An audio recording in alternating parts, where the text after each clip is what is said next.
एक वक्त था जब हमारे कानों में सुबह की पहली किरण के साथ ही बहुत मीठी आवाजें पड़ती थीं। ये चिड़ियों की आवाज थी और इन्हें भारत में गौरैया के नाम से जाना जाता है। वक्त बदला और तेज रफ्तार देश दुनिया में गौरैया की आबादी कम होती चली गई। एक अनुमान के मुताबिक शहरों में तो इनकी तादाद महज 20% रह गई है। हमारे घर आंगन में फुदकने वाली गौरैया कहीं गुम हो गई हैं, जिसकी चहचहाट में प्रकृति का संगीत सुनाई देता था, वो अब मुश्किल से दिखाई देती हैं। कहाँ गई और क्यों गई गौरैया?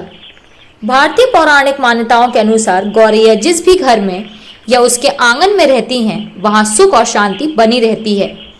खुशियां उनके द्वार पर हमेशा खड़ी रहती हैं और वह घर दिनों दिन तरक्की करता रहता है। इसके अलावा भी हिंदू धर्म में ऐसे और भी पक्षी हैं जिनका धार्मिक और आध्यात्मिक महत्व माना गया है।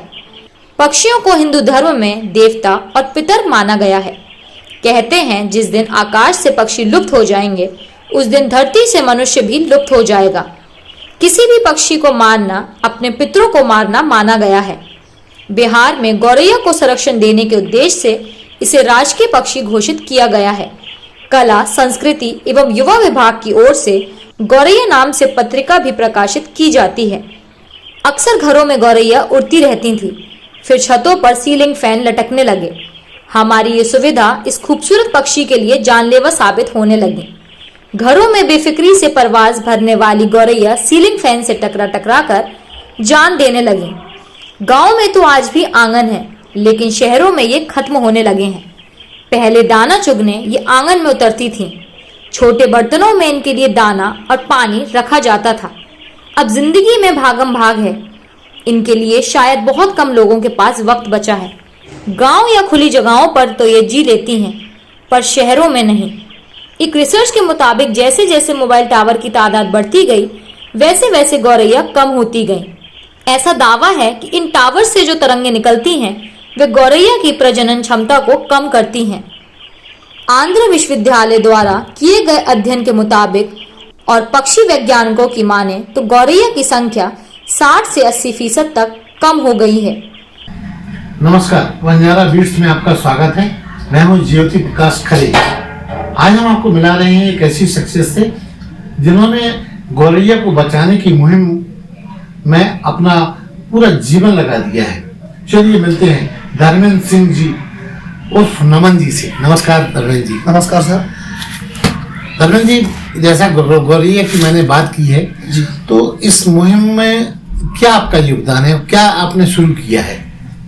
ये गौरैया बचाने का एक प्रयास है जो हम सभी को करना चाहिए। इसके लिए गौरैया का बढ़ती हुई आबादी के कारण जो पहले उन कच्चे मकानों में वो रहती थी, अब उनके लिए वो जगह नहीं बची, जिसलिए उनके पास घोंसला भी नहीं है और पक्के मकानों में वो घोंसला नहीं बना पाते। तो इसलिए उनके लिए कृत्रिम घोंसले की व्यवस्था की है। और कब से इस आयोजन में आप लगे हुए हैं? लगभग 6 वर्ष हो गया इस कार्य को करते करते। कई तरह के प्रयास किए उनके घोंसले बनाने में, बाद में फाइनल सफलता मिली। उसके बाद वो घर के बाहर लगाया। आपको ये प्रेरणा कहाँ से मिली ऐसा करने की? प्रेरणा हमारी माता जी हैं, जो वो शुरू से ही उनके लिए दाना पानी की व्यवस्था करते थे। उनको देखा देखी हम लोग भी करने लगे। एक शाम गर्मियों के दिन थे तो मैं छत पर ही बैठा था। उसके बाद चिड़िया आई, उन्होंने दाना पानी खाया और वो जैसे ही उड़ी पंखे की चपेट में आकर के छत पे दे गई। उसकी मृत्यु हो गई। उसी दिन से लगा कि इनके लिए कुछ करना चाहिए, जब से ये शुरू। आपने बताया कि तब से आपने उस शेड में जहाँ पंखा लगा था जिसकी वजह से गौरैया की मौत हो गई थी, फिर आपने आज तक पंखा नहीं लगाया? नहीं सर, ये सही बात है, आज तक पंखा नहीं लगाया उसकी मृत्यु होने के कारण। और मैं निवेदन करूंगा जो लोग लगाए भी हैं वो ना लगाएं, और लगाएं तो उन्हें जब जरूरत हो जब ही चलाएं, दिन भर ना चलते हुए छोड़ें। अधिकतर गौरैया जिनकी मृत्यु हो रही कांच की खिड़कियों से और पंखों से चपेट में आता। धर्मेंद्र जी, गौरैया जो पक्षी है ये घर के बीच में रहना ज्यादा पसंद करता है, हम सबके बीच में। तो इसकी और विशेषताएं बताइए। गौरैया घरेलू चिड़िया है, इसको किसान मित्र पर्यावरण भी कहा जा सकता है। क्योंकि जो किसान के मित्र इसलिए कि जो कीट पतंगे किसानों की फसलों को खाते हैं उसका रक्षण करती है, और उसके लिए जो किसान के लिए और प्रकृति के लिए भी सही है। ये टिड्डी दल होते हैं कीट पतंगों का भोजन करने का, जिनका सफाया हो जाता है, इसलिए पारिस्थितिक तंत्र के लिए भी ये मुनासिब है। आपका इससे रुझान तो समझ आता है, आप करते क्या है असल जिंदगी में? मैं पेशे से छावनी कसरत अबीना में कार्यरत हूँ और पिछले 10 वर्षों से वहाँ जो नौकरी कर रहा हूँ। तो मुझे बताइए धर्मेंद्र जी कि आप जो भी काम कर रहे हैं इस पे लोगों की क्या प्रतिक्रिया रहती है? लोगों की प्रक्रिया तो ऐसी है कि कुछ अच्छे भी हैं, कुछ पागल भी कहते हैं, कुछ मूर्ख कि फालतू के काम करते हो, तो इसमें हम इग्नोर करते हैं। जिसको जो सोचना हो हमें अपनी लगन से मतलब अपने काम से। आपने बताया कि आपने एक दौर था कि आप उसको फ्री इनका घोंसला बनाने का या वो उनके पुनर्वास के लिए आपने वो बनाया था, तो फ्री लेने के लिए लोग ज़्यादा आए या जब आपने मूल्य थोड़ा सा रख दिए तो लोग? फ्री के लिए बहुत लोग आए, लेकिन उसका जो रिजल्ट था वो सही नहीं आया। जो परिणाम उसको आने चाहिए थे वो नहीं आए, क्योंकि फ्री में लोग ले गए लेकिन उन्होंने लगाया नहीं, उनको रुचि नहीं रही, लाया और रख दिया, फिर उसका महत्व नहीं समझा। महत्व नहीं समझा उसका।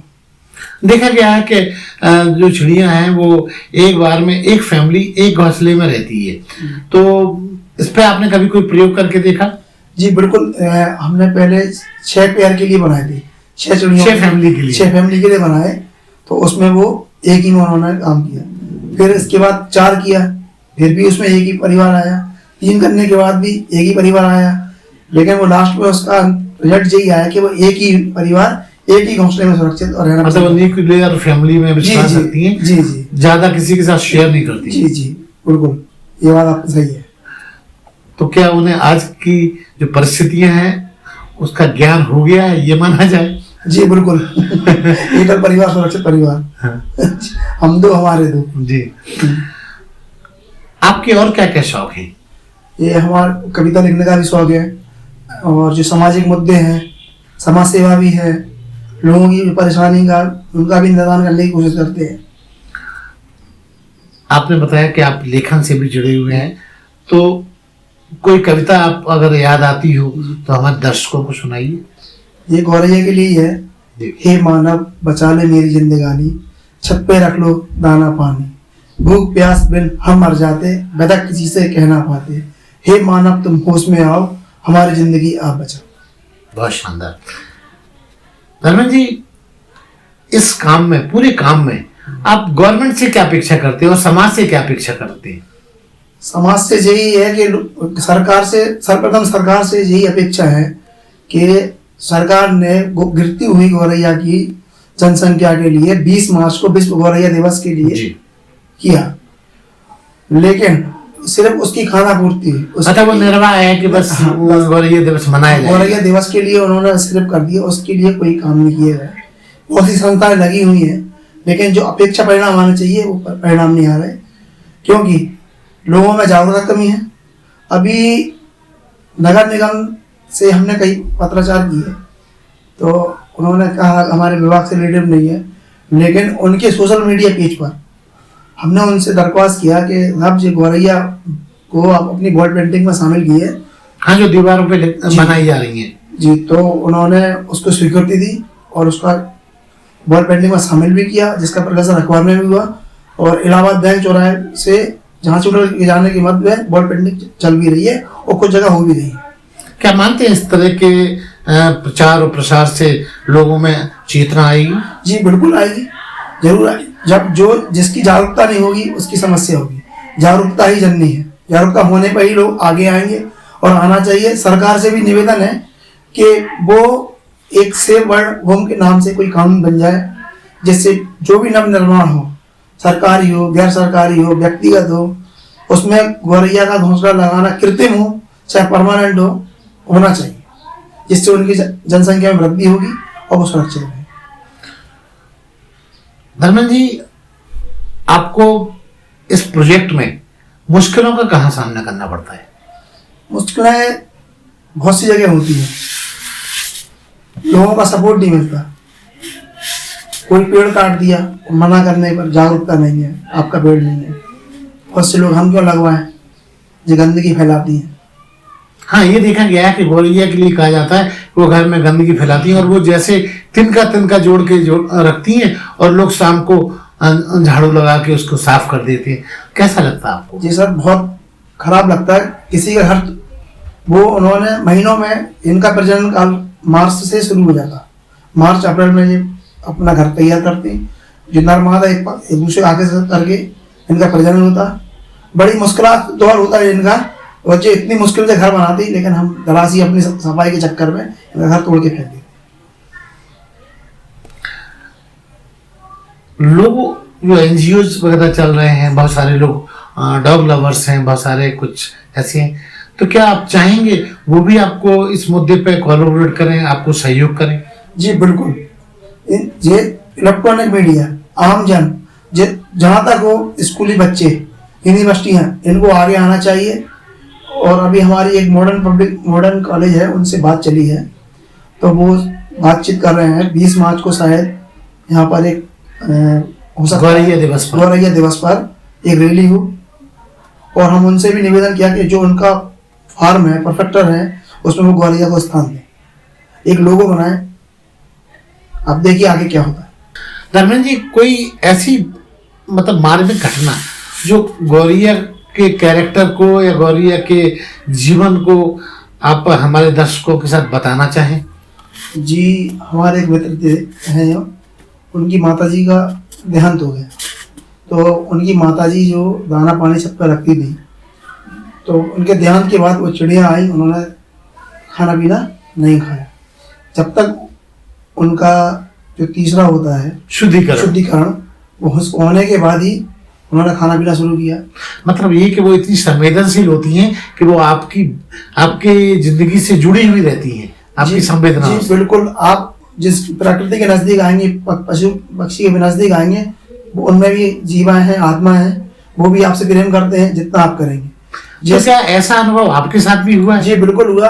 अब जहाँ अगर हम नहीं मिलते तो चिड़िया चिल्लाती भी हैं, घर वाले एक दो दिन नहीं आते तो वो वहाँ घर तक पहुँच जाती हैं, अपनी तरफ बुलाने की कोशिश करती है अपनी आवाज से, सुबह आकर्षित करती है हमारी दर्द और पीड़ा को समझो। जी जी बिल्कुल।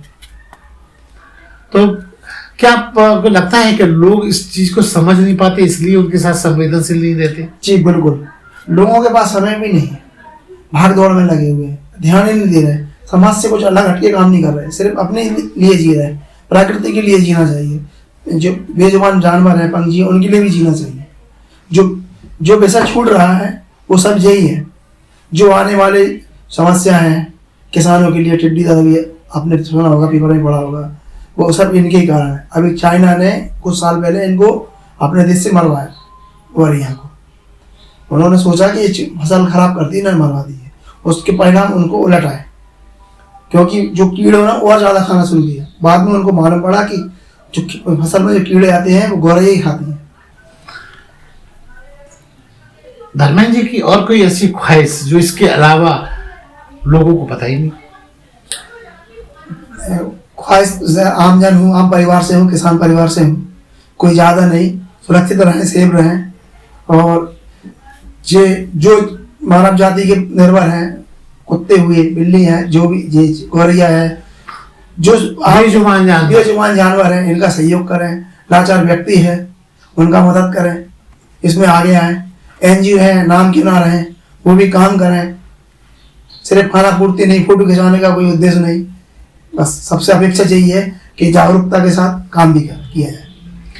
तो ये थे धर्मेंद्र सिंह जी उर्फ नमन, जो गौरैया के लिए बड़े मतलब क्या बोला जाए कि वो हृदय से चाहते हैं कि उसके बचाव में सब लोग आगे आए।